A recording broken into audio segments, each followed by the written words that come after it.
Why, hello and welcome everybody.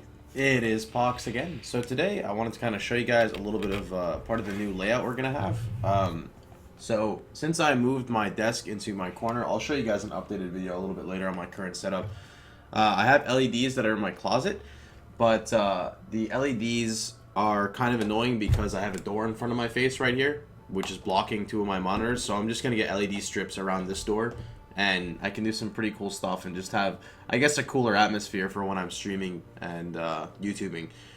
But anyway, because that shit gets really bright, I wanted to go ahead and run down a new theory build that I really do want to play, and it kind of matches the Inquisitor theme, and I think it has the potential to be ridiculously strong in theory. So, you guys are aware, obviously, of the Inquisitor hype that I've kind of been playing around, and you know, I've really personally enjoyed Inquisitor recently. So here's what Inquisitor gets for people who are not 100% aware. Inquisitor gives you 100% increased critical strike chance against enemies that are affected by no status ailment, and what this means is essentially you add your base of your crit. So if you have a 6% base crit skill, this is 6% chance additional. But the reason why this is good is white mobs and blue mobs will typically get one shot until you're running higher end maps. The blues can be tanky, but whites typically always get one shot from crits. That's the whole point of playing a crit character. So by getting this, it just further boosts your crit chance with no investment to kill them. Targets that are affected, aka things that need to get hit more than once, you gain an extra 45% crit multiplier. Then Inevitable Judgment makes it so critical strikes ignore enemy elemental resistance. The reason why this one node is the reason why I like Inquisitor. Because this one node makes it so any support you run with can focus on completely different things. They don't need elemental weakness, they don't need frostbite, flammability, conductivity, they don't need elemental equilibrium, and vice versa. You can run majority of the map mods that have any type of resistance penalty, and you're fine. So the idea is 100% pure elemental conversion Blade Vortex. Because Instruments of Virtue was just recently buffed. You can see the buff on it now. 30% increased cast speed if you've attacked recently. Attacking, so if you use a mobility skill, aka Leap Slam or Whirling Blades, you get 30% cast speed. You get 20% attack speed if you've attacked recently. Guess what? Your Whirling Blades and Leap Slam now go faster. You don't care about the attack damage, and 30% spell damage if you cast a spell. Guess what? Blade Vortex is a spell. I'm looking here because I'm used to my webcam being here, but now it's here, so it's a bit strange for me. And then there's Augury of Penitence. I forgot. People in the fucking comments told me how to pronounce it. I still fucked it up. Nearby enemies deal 8% less elemental, and they take increased elemental. And the reason why this is insane is because your melee, your Blade Vortex, everything is permanently affected by this. So this would be your full 8 points, and I think it's very strong. Anyway, the whole point as to how this build would work, I'm going to go ahead and drag over to you guys here. So there's a weapon that I never really see talked about called Moonbender's Wing. So obviously it's not a very good weapon, doesn't really give you much, but it gives you 25% of your physical damage is converted to cold, and 25% of your physical damage is converted to lightning. So by using this in your main hand or your offhand, it doesn't really matter which hand you use it in, you get a 50% of physical conversion to, hybrid cold and lightning. By using a Fizz to Lightning gem, or alternatively just using 2 Moonbenders, you can get 50 to 100% conversion. Which means you don't have to worry about physical. You're done. Guess what Inquisitor is?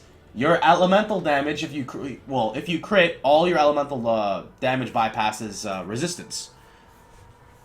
If you dual wield a Moonbender's Tomahawk with a Divnaris, this is not a Divnaris.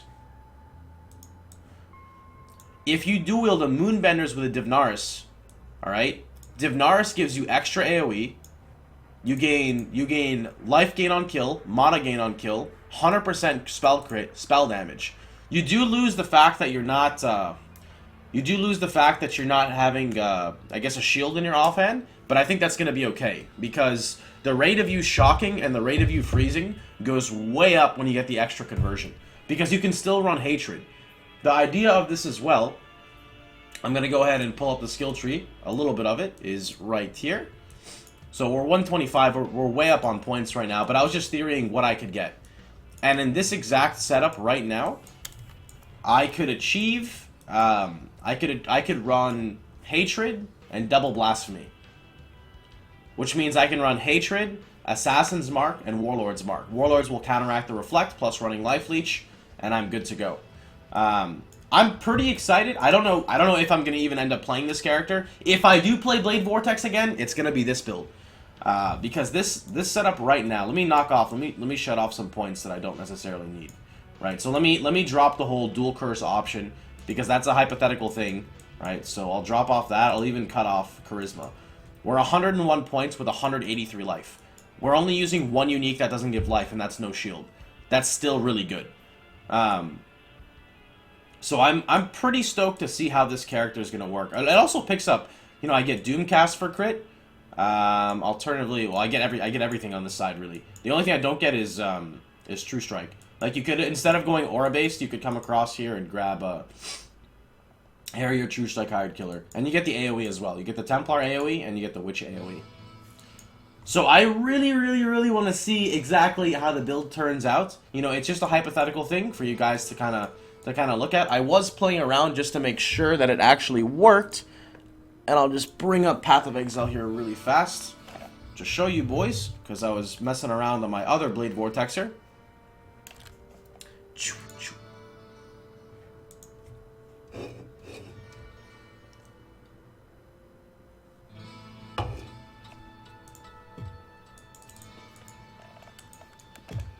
Alright, and it does indeed work. So, with Blade Vortex on right now, and nothing on, it does not deal any physical damage. It's straight up cold and lightning.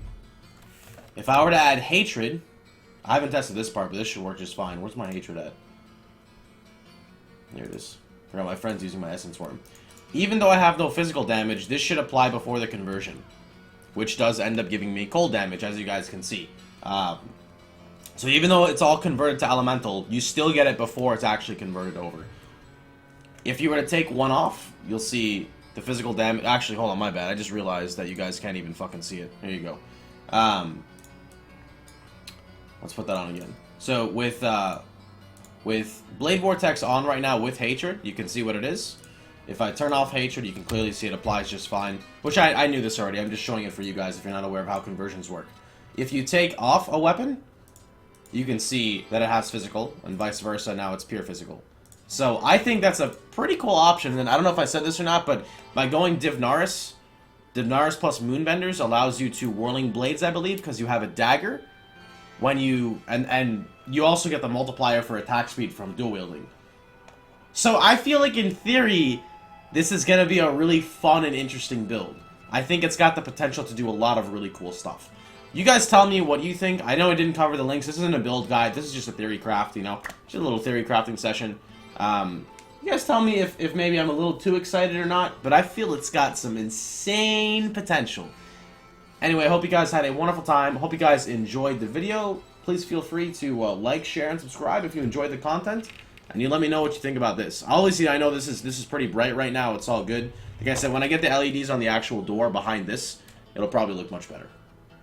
Anyway, take care. Have a wonderful time, everybody. And I'm out. You know, I can't find the off button because my... Oh, no, this is not good.